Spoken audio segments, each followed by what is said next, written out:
oração.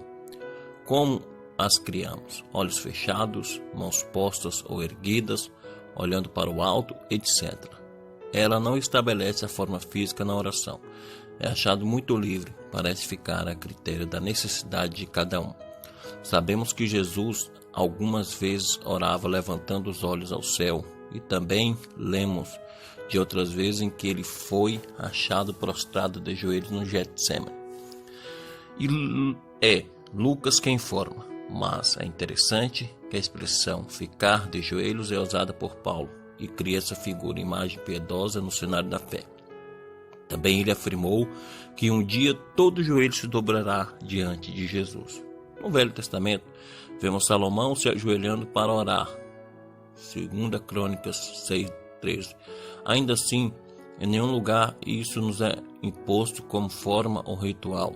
E sempre que figuras humanas são achadas ajoelhadas diante de alguém, o fazem num cumprimento literal do significado ajoelhar, que é adorar, reverenciar, poucas vezes para pedir. Paulo, ao que parece no livro de Atos, costumava ajoelhar para orar.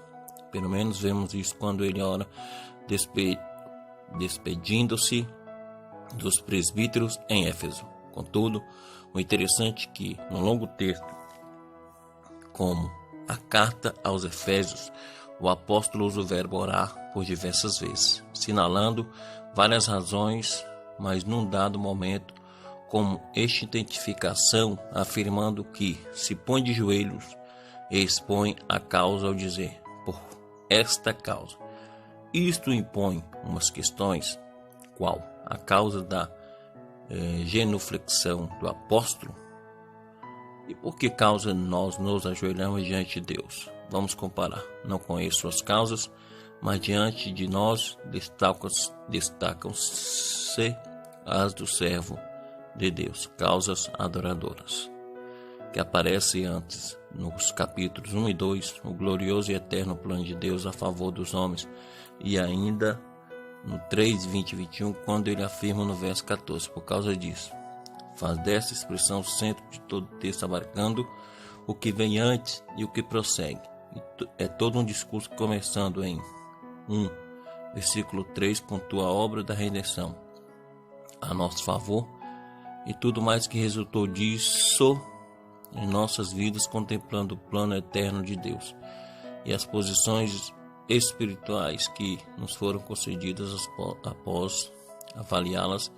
Todos os servos de Deus por esta causa se põem de joelhos perante o Deus e Pai. Gratidão e admiração adoradoras estão em pauta aqui, motivando a ajoelhar. Causas ministeriais 3, 2, 12. Em seguida o servo de Deus volta seus olhos neste trecho para ver o que Deus fez com ele e nele a favor do seu propósito, lugar que lhe coube no plano eterno de Deus e Pai, a favor da ministração do grande ministério da graça redentora e inclusiva.